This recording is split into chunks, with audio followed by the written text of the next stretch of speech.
अस्सलाम वालेकुम नाज़रीन, प्रोग्राम दूसरा रुख में खुशामदीद। मैं हूं आपका मेज़बान नादिर गुरामानी। नाज़रीन, आज कौमी असम्बली ने इंसदाद दहशतगर्दी तरमीमी बिल मंजूर कर लिया और उस बिल के तहत किसी भी शख्स को 6 माह के लिए हिरासत में रखा जा सकता है। इस हवाले से जब बिल पेश हुआ तो अपोजिशन की जानिब से एहतजाज किया गया और पीपल्स पार्टी ने भी इस बिल की हिमायत की थी।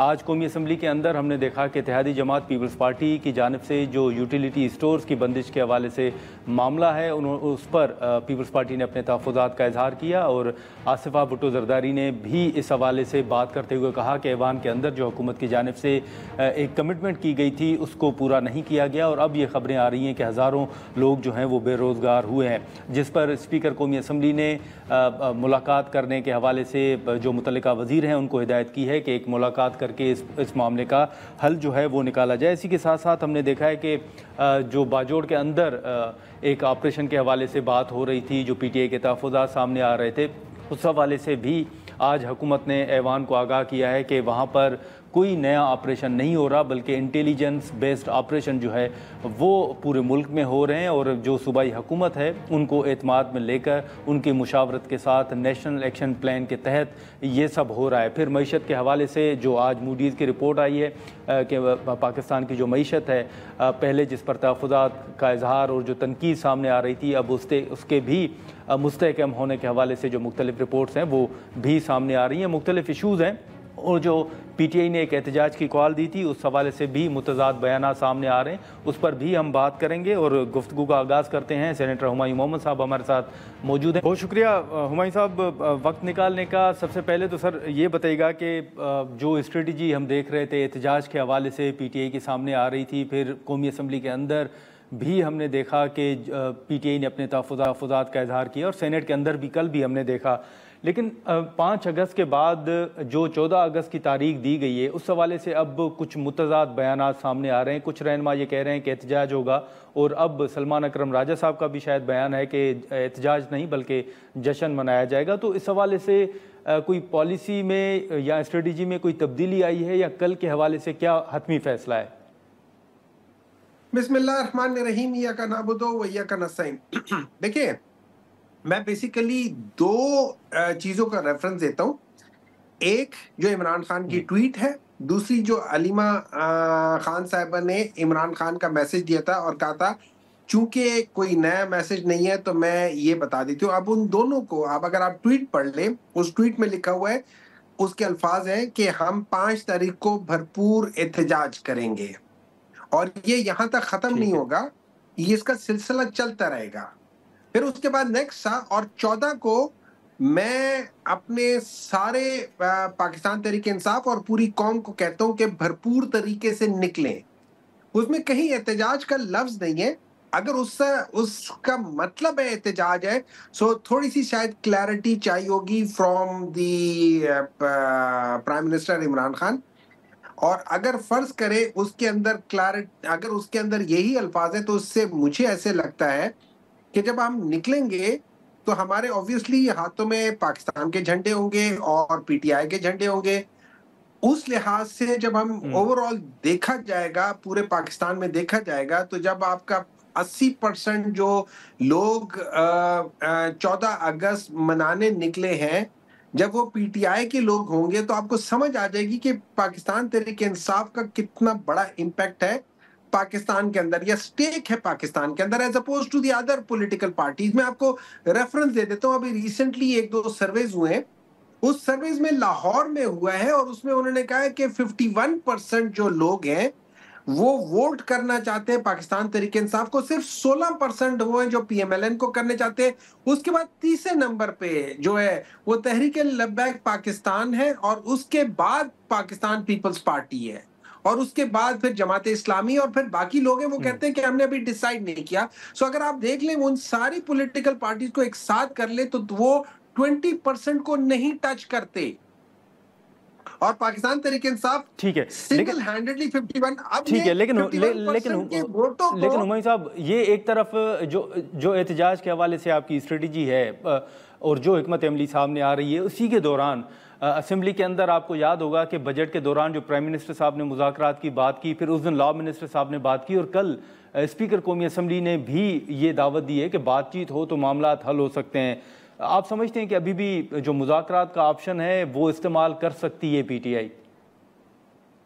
देखिए, इस तरह है कि अगर अगर मैं सही मानों में सीरियस हूँ मुज़ाकरात के लिए ना, तो मैं जी। बाज़ चीज़ें कॉन्फिडेंस बिल्डिंग मेजर के लिए मैं, चूँकि मैं गवर्नमेंट में हूँगा, तो मैं पहले कर लूँगा। और उसमें क्या-क्या चीज़ें हो सकती हैं? मिसाल के तौर पे, अगर गवर्नमेंट के पास ये इतने इख्तियार है, मैं मतलब उसको क्वेश्चन मार्क करके आगे करता हूँ। मैं सबसे पहले हाँ। ये करूँगा, चलो जिनको हमने सज़ाएँ दिलवा दी, वो सज़ाएँ दे दी हैं, वो तो ज वो हो गई हैं, ठीक है? लेकिन मैं ये जो अभी लेट्स से ये क्या नाम है, हम लोग अभी एक रेज़ोल्यूशन लेकर आ रहे हैं कि जी हमने फलाने बंदे को डी-सीट करना है। नंबर 1, नंबर 2, इमरान खान के ऊपर अभी तक कोई हाँ। केस ऐसा सच हुआ नहीं है, मतलब जिसकी उनको हुआ है। आप उनको कहें कि चलो जेल से नहीं निकालते, लेकिन उनके साथ जो पॉलिटिकल पार्टी के जो लोग होते हैं, उनको इजाज़त देते हैं मिलने के लिए। उनकी जो फैमिली वाले होते हैं, उनको प्रॉपर इजाज़त दें। 5 मिनट के लिए नहीं, आप घंटा, डेढ़, 2 घंटे की इजाज़त दे दें। Let them meet them, let them talk. हो सकता है उसमें आपको फ़ायदा हो ठीक सकता है। है पाकिस्तान को उसमें फ़ायदा हो, ज़्यादा फ़ायदा हो सकता है पाकिस्तान, हो सकता है पीटीआई ज़्यादा सख्त स्टैंस ले ले, लेकिन ये इतना तो गवर्नमेंट को रिस्क लेना पड़ेगा और वो कर ले। उसके बाद जो बुशरा बीबी हैं, हाँ। उनके ऊपर ऐसा कुछ और चीज़ नहीं है, उनको आप बरी कर दें, हम्म। उनको कह के चलो आपके ऊपर होम अरेस्ट कर लेते हैं, आप एज़ अ खातून उनको कुछ ऐसे मेजर्स करें जिससे पता चले कि यार ये वाक़ई किसी हद तक सीरियस है। अदरवाइज़ जो जिस तरीके से ये लोग हरकतें कर रहे हैं, मैं ऑनेस्टली मुझे नहीं पता कि ये लोग सीरियस है या नहीं है, या ये सिर्फ़ जो ही इनके अच्छा। ऊपर सख्ती आती लेकिन है, कुछ चीज़ आती है, तो ये उसमें उसमें ये दे ट्राई टू ठीक जस्ट फाइंड आउट अ वे और अ मीन्स। हाँ जी। ठीक है। लेकिन हुमायूं साहब, हाल ही में जो मरी में मुस्लिम लीग नून का एक अहम इजलास हुआ या मुलाकात आप कह लें, उसके हवाले से पीटीआई के बाज़ रहनुमा ये कह रहे हैं कि शायद मियाँ साहब खुश नहीं हैं और उन्होंने अपने तहफ़्फ़ुज़ात का इजहार किया है। उस दिन मस्ती खेल साहब ने हमारे शो में कहा कि स्पीकर कौमी असम्बली साहब जो हैं वो खुश नहीं हैं, और उन्होंने एक मरहले पर इस्तीफ़े की भी बात की कि अगर आपने इसी तरह चलाना है तो मैं इस्तीफ़ा दे देता हूं। तो ये पीटीआई क्यों समझती है सर कि मियाँ साहब खुश नहीं है, या आपको भी स्पीकर साहब ने या कोई हुकूमती रहनुमाओं ने कुछ ऐसा कन्वे किया है कि वाकई स्पीकर साहब भी खुश नहीं है? देखिए, अगर आप फ़र्ज़ करें मैं अगर स्पीकर हूँ और मैं ये कह दूँ अगर इस तरीके से ही चलाना है तो मैं बेहतर इस्तीफ़ा दे दूँ। इससे जो जो मैसेज बाहर जाता है वो ये है कि मेरे ऊपर कोई जबर हो रहा है कि तुम इस तरीके से असेंबली चलाओ।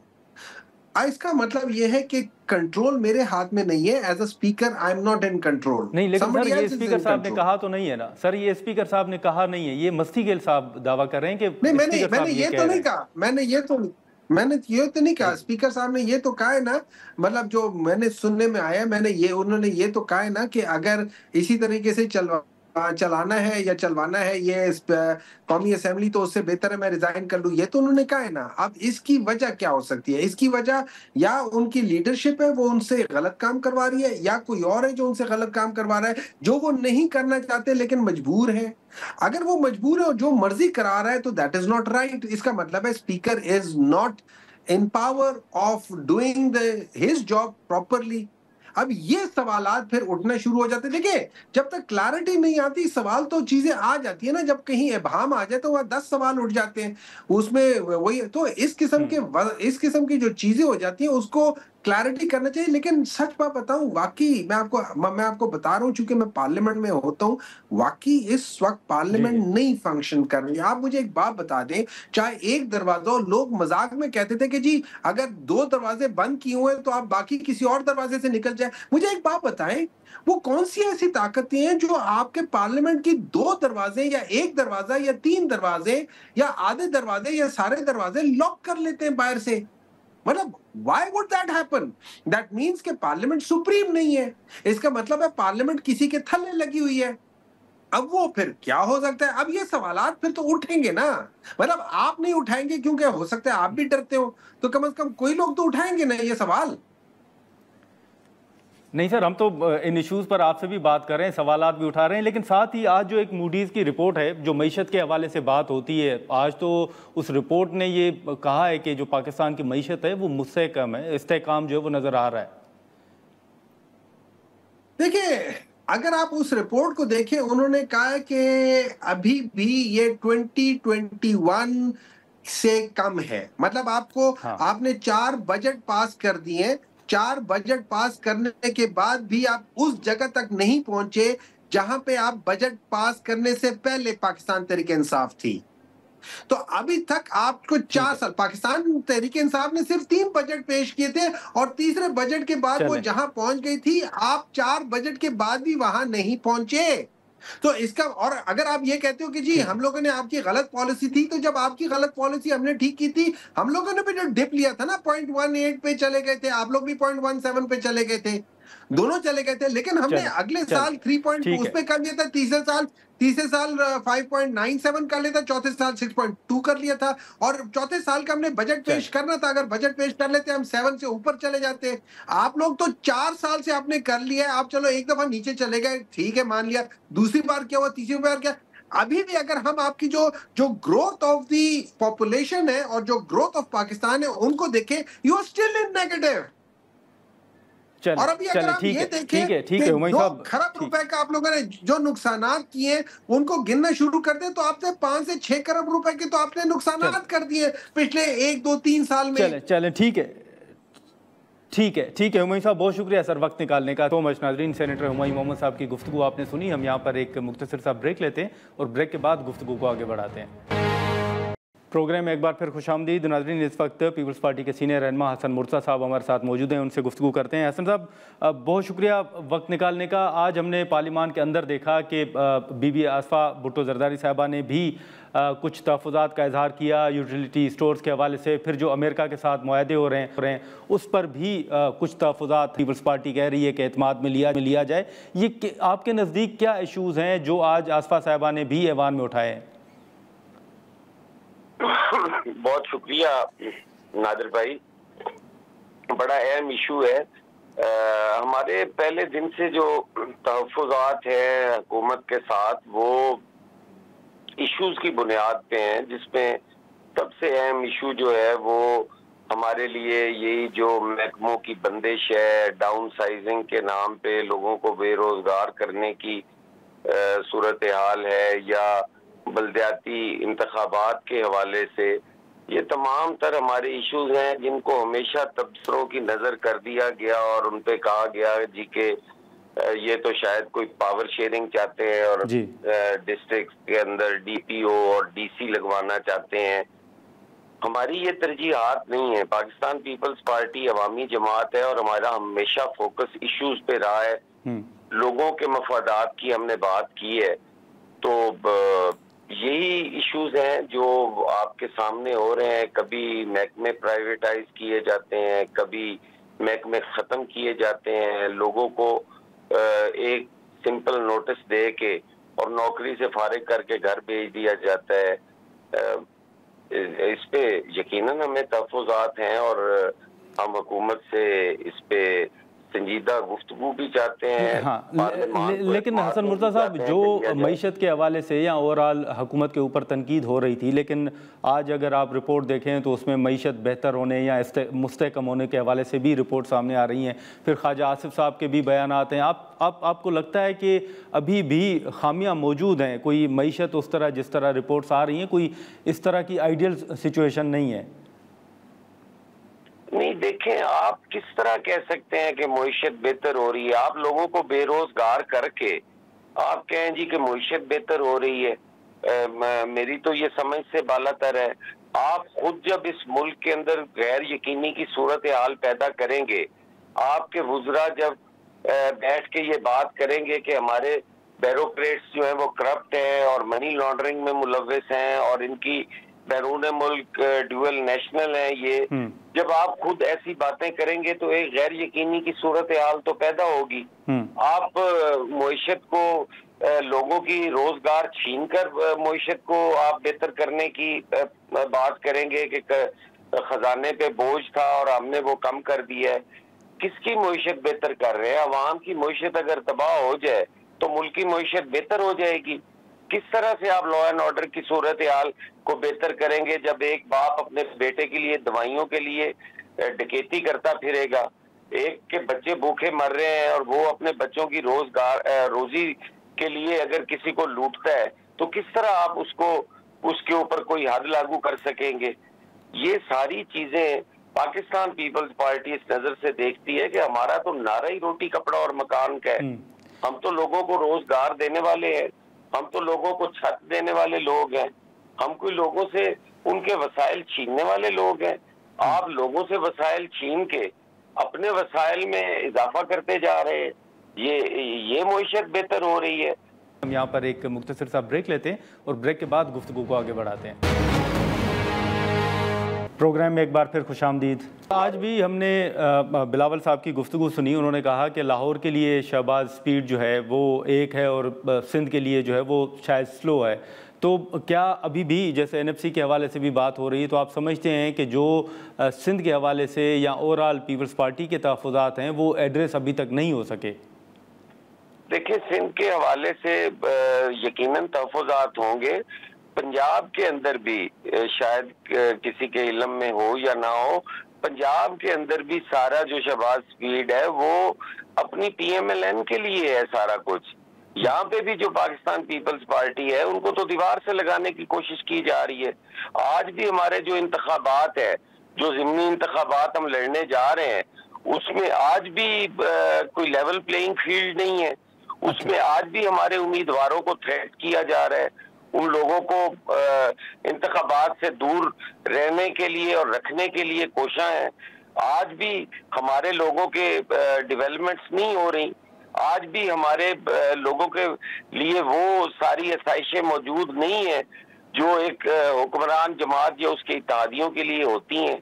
तो पाकिस्तान पीपल्स पार्टी से ही खौफजदा है एस्टेब्लिशमेंट भी और मौजूदा हुकूमत भी। उन्हें पता है कि एक यही मैच्योर पॉलिटिकल पार्टी या पॉलिटिकल फोर्स है जो किसी वक्त भी अवामी मफाद की बात कर सकती है या एक नजरिया रखने वाली जमात है। इससे तवक्कुआत वाबस्ता है लोगों की और ये किसी वक्त भी बेहतर पोजीशन में आ सकती है। चले, ठीक है हसन साहब, बहुत शुक्रिया वक्त निकालने का sir, thank you so much. नाजरीन, हसन मुर्तज़ा साहब की गुफ्तगू आपने सुनी। हम यहाँ पर एक मुख्तसर सा ब्रेक और ब्रेक के बाद जो बाजोड़ की सूरत हाल है और जो आज तलाल चौधरी साहब का बयान सामने आया, जो ऐवान को आगाह किया गया, उस पर हम गुफ्तगू करते हैं। प्रोग्राम में एक बार फिर खुशामदीद। नाज़रीन, प्रोग्राम के शुरू में भी जैसे हमने जिक्र किया कि बाजोड़ में जो ऑपरेशन के हवाले से PTI के तहफ़्फ़ुज़ात कौमी असम्बली के अंदर आज भी हमें सुनने को मिले और वहीं पर जो हुकूमत का मौक़िफ़ सामने आया कि जो कुछ हो रहा है वो इंटेलिजेंट बेस्ड ऑपरेशंस हैं और वो नेशनल एक्शन प्लान के साथ साथ जो सूबाई हुकूमत है उसके साथ मुशावरत के तहत ही हो रहे हैं। बाजोड़ के हवाले से पहले कुछ खबरें आई, फिर तर्जमान जो सूबाई हुकूमत है उनकी जानिब से तरदीद भी की गई। सीनियर सहाफ़ी ज़िया रहमान साहब हमारे साथ मौजूद हैं, हम उनसे गुफ्तगू करेंगे। ज़िया साहब, बहुत शुक्रिया वक्त निकालने का।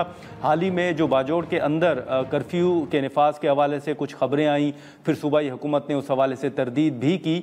ओवरऑल इस वक्त आज हमने कौमी असम्बली के अंदर भी देखा कि PTI जो है वो तहफ़्फ़ुज़ात का इजहार कर रही है, फिर साथ में हुकूमत ये दावा कर रही है कि सूबाई हुकूमत जो है वो ऑन बोर्ड है। ये मामला आपको क्या लग रहा है? बाजोड़ के अंदर आपके नज़दीक आपने क्या देखा है या वहाँ पर क्या हो रहा है इस वक्त? जी, थैंक यू नादर। मेरे ख्याल में 4 साल पहले जब से अफगानिस्तान में तालिबान की हुकूमत आई है तो पाकिस्तान की सूबा खैबर पख्तूनख्वा और ख़ास तौर पर इनके साबिक कबायली ज़िले जिनमें बाजोड़ भी शामिल है, वहाँ पर अमन अमान की सूरत काफ़ी बिगड़ रही है हर साल। बाजोड़ की ख़ास तौर पर हम बात करें तो बाजोड़ में एक तरफ तहरीक तालिबान पाकिस्तान के जो मिलिटेंट से वो एक्टिविटीज़ करे, दूसरी तरफ दाइश खुरासान जो है वो भी बड़ा एक्टिव है। और हमने देखा कि 2 साल पहले JUI के जलसे पर खुदकुश हमला हुआ जिसके अंदर 55 लोग जाम बाग हुए। अभी हालिया में साबिक सेनेटर हिदायतुल्ला और ANP के खानजेब भी मतलब फायरिंग की जद में हलाक हुए। तो ओवरऑल बाजोड़ का जो मामून का इलाका है, यहाँ पर अमन अमान की कंडीशन बड़ी ख़राब थी और काफ़ी अर्से से हम देख रहे थे कि ऑपरेशन की गुफ्तगू जारी थी।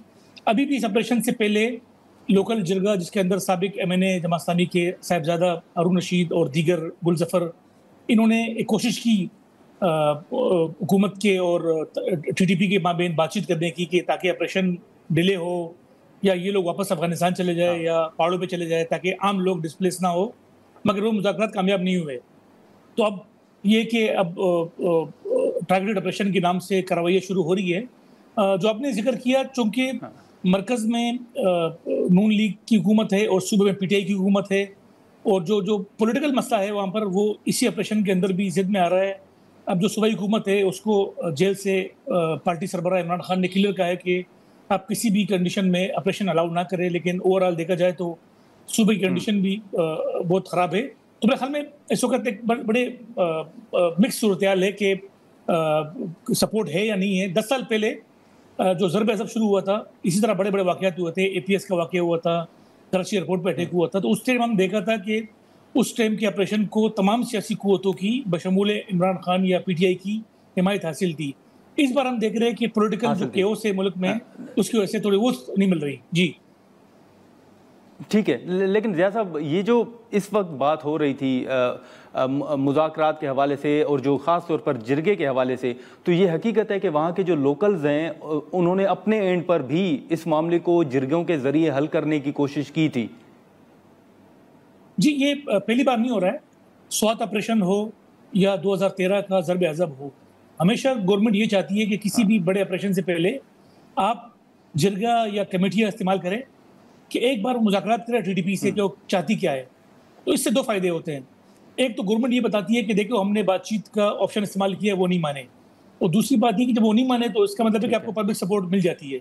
स्वात ऑपरेशन से पहले हमने देखा कि ANP का डेलीगेशन गया, जिसमें अफराज साहब, खटक साहब, काफ़ी लोग गए थे और उन्होंने साइन भी किए, लेकिन TTP या उस वक्त TNSM वो पीछे हट गई। तो जिरगा एक टैक्टिस भी होती है कि आप लोकल लोगों से कहें या कोई कमेटी बनाए, तब जाके बातचीत करें, अगर वो माने, क्योंकि उनको पता भी है कि TTP मानेगी नहीं। तो ये एक मेरे ख्याल में एक तरीका है ऑपरेशन शुरू करने से पहले। ठीक है, लेकिन ज़िया साहब, एक क्योंकि आप ये कवर करते रहे हैं खैबर पख्तूनख्वा के अंदर भी, पहले भी आपने ये कवर किया है, तो ओवरऑल ये अगर चीज़ शुरू होती है जिसकी तरफ PTI जिन खदशात का इजहार कर रही है, तो ख़ास तौर पर इन इलाकों के अंदर या बाजोड़ के अंदर जो अभी हम रिपोर्ट्स भी या मुख्तलिफ जो वीडियोस भी सोशल मीडिया पे देख रहे हैं कि लोग कैंप्स में मौजूद हैं, कुछ उनकी शिकायत हैं, वो एक अलग बात है, लेकिन आपके नज़दीक कितने लोग जो हैं वो डिस्प्लेस हो सकते हैं अगर चीज़ ये आगे बढ़ती है? तो देखिए, अभी तो पूरे बाजोड़ में ऑपरेशन नहीं हो रहा। उनकी 2 तहसीलें हैं, जिसको हम उर्दू में कह सकते हैं कि बड़ा मामून या छोटा मामून, 2 तहसीलों में हो रहा है, और उस यहाँ पर तकरीबन कोई 1.5 लाख 2 लाख की आबादी डिस्प्लेस होगी। तो उसके बाद फिर खैबर का इलाका भी है। तो मेरे ख्याल में लोग सफ़र कर चुके हैं 2014 में, 2008 में, 2009 में बड़े बड़े ऑपरेशनों से, जिसके अंदर काफ़ी लोग निकले थे। तो ये जो थोड़ी मुखालफत हो रही है, ये वही असल में लोग डर रहे हैं कि हमें दोबारा डिस्प्लेस ना होना पड़े, क्योंकि गवर्नमेंट उस तरह फिर वो भी नहीं करती, अरेंजमेंट भी नहीं करती, और बड़ा मुश्किल होता है डिस्प्लेस होना अपने घरों से। तो it is one of the key reason that कि लोग मुखालफत कर रहे हैं।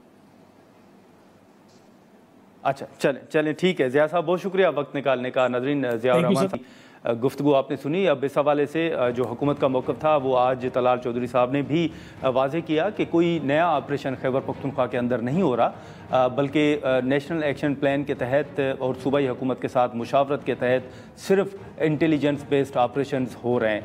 आज के प्रोग्राम में इतना ही, इजाज़त दीजिए, अल्लाह हाफ़िज़।